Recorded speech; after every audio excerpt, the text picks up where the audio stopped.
I wish that umpires were like that. I wish that because I wish they were part of your community almost.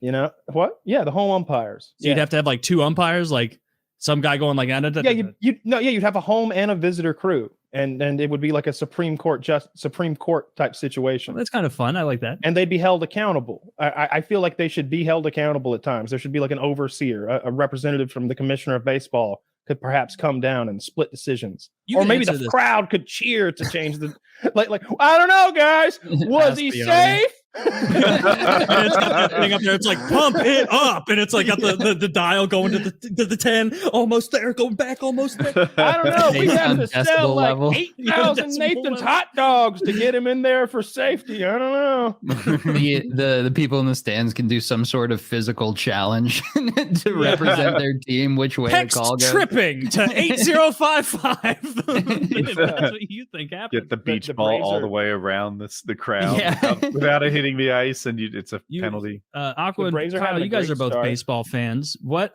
happens, or is there a punishment for umpires who fuck up in a game? Like if a umpire makes a genuine call, not something that like one fan base you get screwed, something that like the baseball community is like, that was a ball, he called it a strike, that cost the Astros the game. Maybe Astros is the wrong team. Nothing ever happens as far as I know. I mean, the other day there was an instance where I think that I'm going to get it wrong, even though I saw it 3 times, but the catcher was throwing the ball to the umpire was throwing the ball to the catcher, and the umpire thought that the catcher was trying to make him look bad by not catching it or making it so he couldn't catch it, and immediately threw him out of the game, when all it was the catcher wasn't paying attention with his hand out. And it's like, dude, you just threw a guy out of the game for literally because you misunderstood the situation, and there's no recompense, there's no get it back kind of thing. No, they stick by those guys. I've never heard of anything happening. And for that matter, in the UFC and in boxing, where you see things that the way those sports are bet on round by round, sometimes like with the live betting, it's like a criminal conspiracy. It's like in the movie Snatch, how you got Bricktop walking out and everybody's like, "What the fuck, Bricktop? You said he was going to take the time." It's like that in professional boxing. It's so akin to that you can see it. From the TV cameras, you can see it. Like some of those scorecards that come in, you don't need to be a boxing expert. You can count punches. You can count punches and know the fix is in. One of the longest tenured refs in the NHL got fired like 2 or 3 years ago, maybe 2 years ago, because he got caught in the middle of a game. Like everybody knows that refs like aren't 100% objective. They kind of try and call it even. Like if they've called 5 things on one team, they're going to be looking for something on the other team to try and even it up. And he got caught on a hot mic in the middle of a game, like talking to another ref, being like, "I got to get one on Nashville. They've got too many over there. I'm going to get one on Nashville." And like, then he called a penalty on Nashville, and it went out, and it was like, oof. The whole community was like, "Yeah, we kind of knew this happened, but we didn't know it was like, I got to call one on Nashville," like something like almost to that extent. And yeah, he got fired. It's like riling people on reality television up or something, so they like fight or something in the episode. I empathize with his like situation too, because like you're trying to keep it calm, and if one team is slashing 6 times in a row, like it almost makes you uncomfortable, especially like if you're at that team's home. Like it would be weird. I've seen whole conspiracy videos talking about how the NBA has predetermined endings and stuff. And talking about how the scores move together, and I don't give a shit because it's not my thing, the NBA. But it seems like a lot of people believe that sport is fixed. I think refs like more than the average sport, I would say. Yeah, didn't a couple refs get caught? Yeah, refs have been caught fixing games like recently, 2020 something, or maybe 2010 something. Wow, in the NBA specifically. Yeah, and Zach probably knows all about this. But I guess NBA is it. Like, I don't know the rules of basketball that well, but I know if you call like 2 fouls on someone real quick, you kind of hamstring them for the rest of the game, or maybe it's 3 fouls, something like that. So you get 5, your 6-1 throws you out of the game. And, so if you're sitting there with 2 or 3 fouls, especially if it's only halfway in the game, then you need to start playing passively. And it's easier to score against you because you can't take any more fouls. And then I'm sure the NBA's response was like, "We got him." Like George W. Bush, like, "Mission accomplished. We got that one guy. We took care of it. All the other refs are great." That's exactly what they did. And there's some other refs that kind of like seemed guilty also. And of course, fans, they dig into the stats like crazy, and they're Yeah. like, "Man, this guy calls so many fouls against the Suns. This is a statistical anomaly." Yeah. I think mostly the better teams win. Oh yeah, Yeah. like usually. I don't know how they could, beyond calling additional fouls, like how they could fake any other part of the game. I don't know. It's hard to make actual gameplay intent, like taking a dive or gameplay. It's like a gamer term. You know what I mean? Yeah. Basketball gameplay. So to make that look like intentionally bad on purpose, or taking a dive or whatever. Yeah, you're basically just like soft constructing it. Like, oh, this guy's doing really well. You got to just calm him down. I was going to say basketball is unique this way, but I take it back. It seems like every sport, most fouls are in the gray area, right? Like, Taylor, can you hold a guy back a little bit in hockey, right? If I hook you with my stick and try to get a free ride, there's like an instant of that's allowed. And then a little too much and it becomes not allowed. So the ref could really decide to call stuff or not call stuff all game long. There's opportunities to just be a little stricter.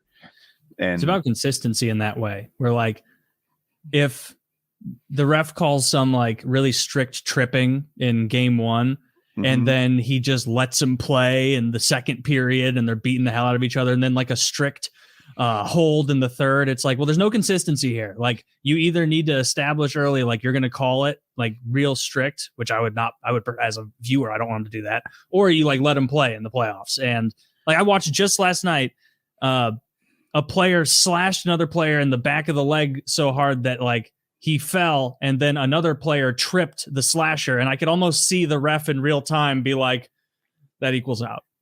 Like that. All right, we're gonna keep the play moving. That evens out. You're both bad. Like, and then kind of kept it flowing. Whereas in a regular season game, that probably would have been matching minors. And so, like, as long as it's consistent, I'm good.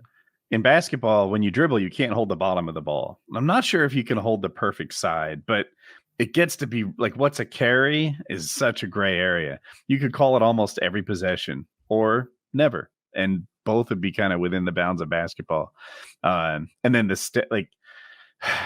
you're allowed, I think, like 1 or 2 steps or 1.5 steps after you stop dribbling. But then there's the gather step. And the gather step is another gray area. Like, was he still dribbling and gathering the ball up? Or was that his first step? And the way that these players have the gather so figured out, it seems like they can run in all the way from the 3-point line nowadays. And it's just like, it's football, but at the end it's basketball. I said it backwards. Min-max for sure.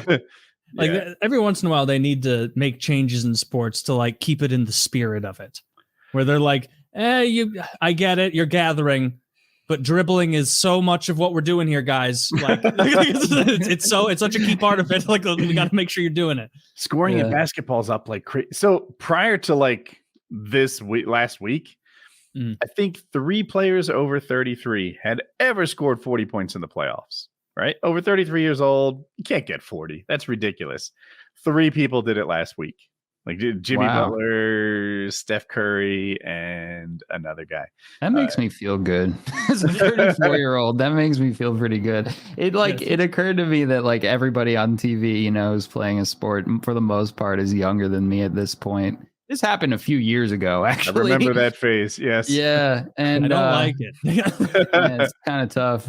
At 30, you can convince you, even though you're past your physical prime, there are definitely a lot of athletes having the career years at like 30 to 32, even maybe not 33, like they're not their best anymore. But 30 to 32, they have this right balance of remaining athleticism and game experience and game intelligence that they kill it. They kill it.